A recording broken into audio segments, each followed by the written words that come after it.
Now I know I talk a lot about UV resins on the show, and I don't often show them in my ties, and that's really because it's just the last step when I'm finishing a head. But I have gotten a couple of requests over the last several months. Eric Corset asked if I could tie a gammarus, and Leonard Wells asked if I could tie a gammarus using UV resin. So I can knock out 2 birds with 1 stone today and get 2 of the index cards off my corkboard. So what the heck is a gammarus? Well, they're crustaceans of the order Amphipoda. Yeah, I know, I can use Wikipedia too. But what you might hear them called by us, and by us I mean fishermen, is freshwater shrimp, or scuds, or a gammarus. And they live all throughout North America in almost every pond or lake, usually amongst the vegetation, but also in river systems if you have slow enough stretches where you have vegetation. And the fish feed on them year round, but they can really be killer in early spring or late fall when there are no major hatches going on. Now I know what you're about to see me tie right now looks a little bit like a nymph, but you don't fish it like a nymph. You actually fish it actively. In shallow enough water that has vegetation, you either weight the fly or use a sink tip line, let it sink down almost to the bottom, but right through the plant life there as you strip it out. Now there are lots of ways you can tie this pattern. Lots of folks will tie it with a thin skin as a shell back and then a monofilament for a rib, and I tie it that way too. But today I'm going to tie it with the UV resin.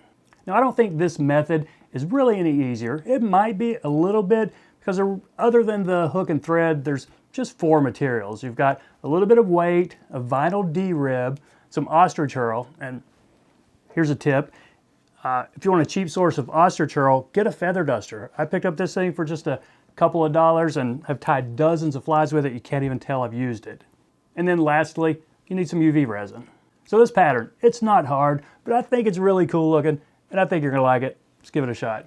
So there's one in the vise, a gammarus. Pretty cool fly, and certainly fun to say, or you could call it freshwater shrimp, which is not as fun to say. Now I'm tying this on a size 10. If I was tying a lot of these to fish, I'd probably tie it on a 12, but I'm out of 12, so I'm going with a 10. That is a 1 extra strong barbless scud hook. And what I'm going to do, you don't necessarily need to weight this, but I'm going to, and if I was sitting down to tie a bunch of them, I'd put the weight on my bobbin holder. This is 015, and I'm going to pretty much put it the whole length of the hook.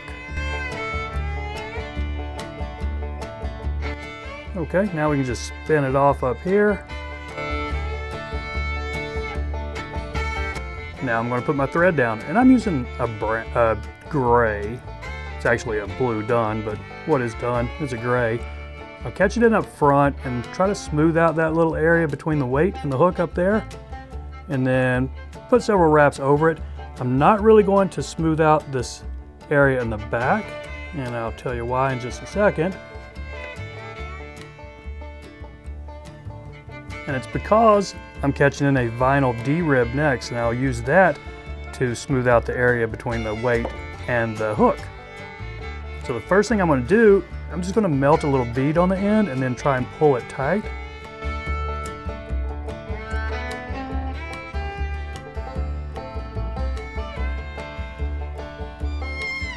So what that should have done is just created a little flat spot. You might need to try it again. This vinyl D-rib I have doesn't melt all that easily, but I think we got it flat enough. So let's put our thread back here and then just catch that little flat spot in right behind those weighted wraps. You know what? I think I might have had it upside down, so let's try that again. My thread is spinning out a little bit on me. I'm going to give it a clockwise spin. Okay, I think we've got that caught in enough. Let's put our thread up forward just temporarily. And you'll remember this is a D-rib, so take a couple wraps and just make sure that you have the round side up. In this case, we do, so we're fine. If you didn't, you'd want to go back and then just flip it over before you got too much farther. Now I just take the ostrich herl I plucked out of that feather duster. I'm going to catch this in right here. A gray or natural is going to be just fine. Or you could do an olive if you had a pink one, that would look pretty cool too. But let's go ahead and take our thread up front. Now let's wrap this rib. Just one right in front of the other. You know, again, check, you want the round part up. And that is not the round part up, that's a flat part. So we had it right a minute ago. Let's just double check and make sure. I probably captured it with a couple of extra thread wraps and I might have got it twisted. So there's my round part. I think that's gonna be fine. Let's go ahead and take this all the way up front and catch it off. And if that happens on you, well, it does happen. Just start over, do it again.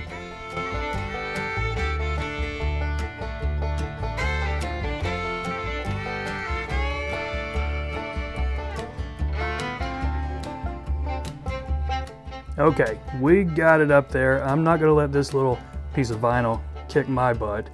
I'm gonna win this one. So several wraps up there. Now let's go ahead and snip this off, and you wanna cut this as close as you can get it. And you still might have a little nub right there you're gonna have to bury. And this is a 70 denier thread, so I can't yank down too hard on it, but I can get enough wraps there to really capture it in. Now, just wrap this ostrich right up in those grooves that you left from that D-rib.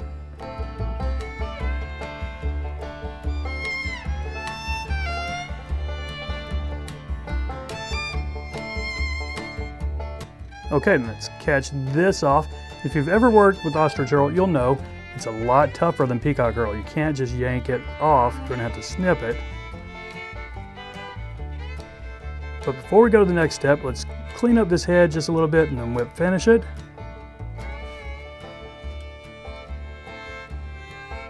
Now, for the coolest part of tying this fly, just lick your fingers and then pull all these herl fibers down. Try to make sure they're smooth. You got them coming down on both sides. And there are our legs. Now here's the step. I wouldn't skip this step. I've got a red Sharpie right here. And I'm gonna color maybe the 3 or 4 middle ones right here with red.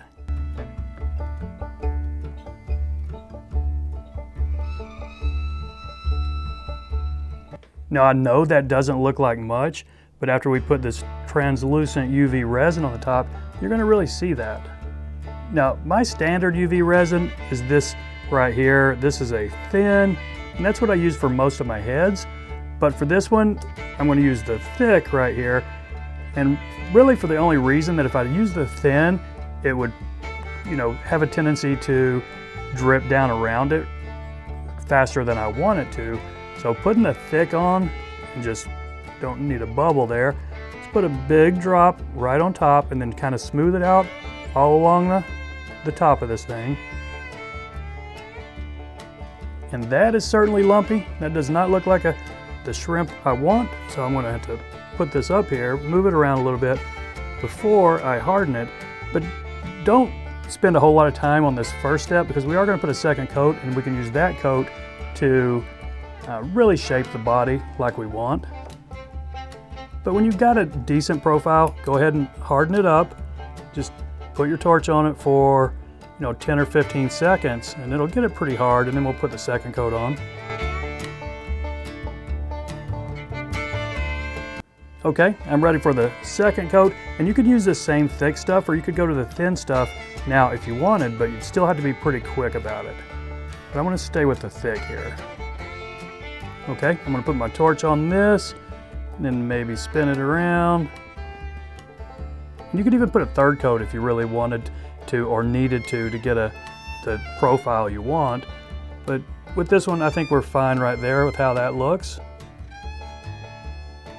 And I might want to just take my thin resin and put a little drop up here on the thread wraps just to make sure I got them covered. So now when you've got all your resin on, just put it on here for a few more seconds, get it nice and hard. So you see that little bit of pink and yellow through that resin? That's from that red marker, and you can tell it does make a little bit of a difference. So that's it, everybody. I appreciate you watching. Y'all take care, and we'll see you next time.